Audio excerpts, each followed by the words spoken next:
यह बहुत sharp point है। इसका मतलब आपको सिर्फ यह नहीं सुनना है कि प्रोस्पेक्ट क्या बोल रहा है, आपको यह भी देखना है कि वह कितनी सीरियसनेस से बोल रहा है, उसका इन्वॉल्वमेंट लेवल क्या है, उसका कमिटमेंट लेवल क्या है मेरे दोस्तों। और हमेशा इस बात को याद रखो, हमेशा इस बात को याद रखो मेरे दोस्तों, ये कस्टमर आपका देखता है कि क्या आप सिर्फ पोलाइट हो, क्या वह बस गुड गुड बोल रहा है, क्या वह जेन्युइन सवाल पूछ रहा है, क्या वह डिटेल जानना चाहता है, क्या वह payment, timing, family discussion, next step जैसे प्रैक्टिकल पॉइंट ला रहा है, क्या वह बार बार कनेक्ट कर रहा है, क्या वह इमोशनली इन्वेस्टेड लग रहा है। यह सब कमिटमेंट के सिग्नल है मेरे दोस्तों, यह सब कमिटमेंट के सिग्नल है। अगर आपके गेस्ट के अंदर ये सारे पॉइंट्स दिख रहे हैं तो आप समझ लेना मेरे दोस्तों, क्लोजिंग के बड़े आप नजदीक जा रहे हो। क्योंकि ग्रेट क्लोजर है ना मेरे दोस्तों, ये शब्द नहीं है, ये संकेत पड़ता है।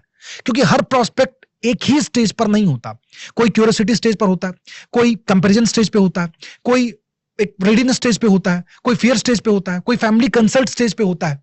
तो ये जो सारे अलग अलग स्टेजेस हैं, इसके ऊपर मेरे दोस्तों हमें काम करना बहुत जरूरी है। अगर आप स्टेज पहचान लोगे तो आप सही रिस्पॉन्स दे पाओगे, और तभी आप डिसाइड कर पाओगे कि यहां एजुकेशन चाहिए, यहां रेजोनेंस चाहिए मेरे दोस्तों, यहां पे अर्जेंसी चाहिए, यहां पे डायरेक्ट आस्क चाहिए। और ये सारे पॉइंट पूछने के लिए मेरे दोस्तों आपके पास जो है क्लियरिटी होनी चाहिए, आपके पास उसको लिसनिंग, उसको समझने की कैपेसिटी होनी चाहिए। मेरे दोस्तों मुझे लगता है क्लोजिंग मैच्योरिटी है, और कमिटमेंट का लेवल यहां पे मैनेज करना हमारे लिए बहुत ज्यादा इंपॉर्टेंट है। Point number 7, concern aside.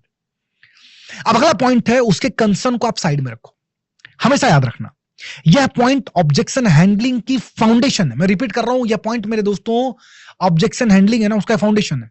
क्योंकि कई बार प्रोस्पेक्ट जो बोल रहा होता है एक्चुअल इशू है नहीं होता, सरफेस ऑब्जेक्शन कुछ और होता है, रियल कंसर्न कुछ और होता है। अब जब वो बोल रहा होता है तो एक्चुअली में आपको सुनाई क्या देता है, मैटर ये करता है। एक्सपेंसिव है, एग्जांपल के तौर पे एक्सपेंसिव है, हो सकता है कि पैसे का इशू कम हो, वैल्यू क्लैरिटी का इशू ज्यादा हो, टाइम नहीं है, हो सकता है कैलेंडर प्रॉब्लम कम हो, प्रायोरिटी प्रॉब्लम ज्यादा हो, फैमिली से पूछना है, हो सकता है फैमिली प्रॉब्लम कम हो, कॉन्फिडेंस का मेरे दोस्तों जो ट्रांसफर प्रॉब्लम है वो ज्यादा हो, I will think about it, हो सकता है मेरे दोस्तों थिंकिंग कम हो, हेजिटेशन उसके अंदर ज्यादा हो। और इसीलिए जितने भी दुनिया के ग्रेट क्लोजर है मेरे दोस्तों, ऑब्जेक्शंस को शब्दों में वो कभी नहीं सुनता, उसके पीछे की साइकोलॉजी को सुनता है, वह कंसर्न के रूट तक जाता है। क्योंकि अगर आपके सरफेस आंसर आपने सामने वाले को दे दिया लेकिन रूट कॉज सॉल्व नहीं किया तो प्रोस्पेक्ट फिर भी मेरे दोस्तों डिले ही करेगा। और इसलिए हमेशा याद रखें, ऑब्जेक्शन पर रिएक्ट मत करो, कंसर्न को डिकोड करो। फिर से रिपीट कर रहा हूं, ऑब्जेक्शन पे रिएक्ट मत करो, उसके कंसर्न को डिकोड करो मेरे दोस्तों, क्योंकि डिकोडिंग क्लोजिंग को पावरफुल बनाती है। पॉइंट नंबर 8, वैलिडेशन, वैलिडेट करना। अब लिसनिंग साइड का टॉप पॉइंट है वैलिडेशन। मेरे दोस्तों हमेशा याद रख लेना, वैलिडेशन है ना, यह एक मैजिकल स्किल है बॉस। वैलिडेशन का मतलब यह नहीं है कि आप सामने वाले से एग्री कर रहे हो, वैलिडेशन का मतलब यह है कि आप सामने वाले की भावना, हेजिटेशन, कंसर्न, मेरे दोस्तों उसके थिंकिंग पैटर्न को आप रिस्पेक्ट दे रहे हो। आप कह रहे हो मैं समझ सकता हूं कि आप ऐसा क्यों सोच रहे हो, आप कह रहे हो यह जेन्युइन कंसर्न है, आप कह रहे हो आपका पॉइंट वैलिड है।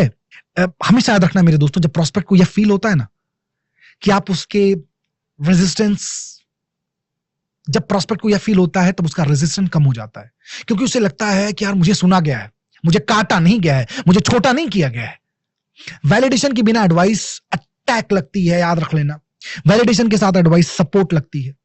वैलिडेशन के बिना सेलर डिफेंसिव लगता है, वैलिडेशन के साथ सेलर मैच्योर लगता है।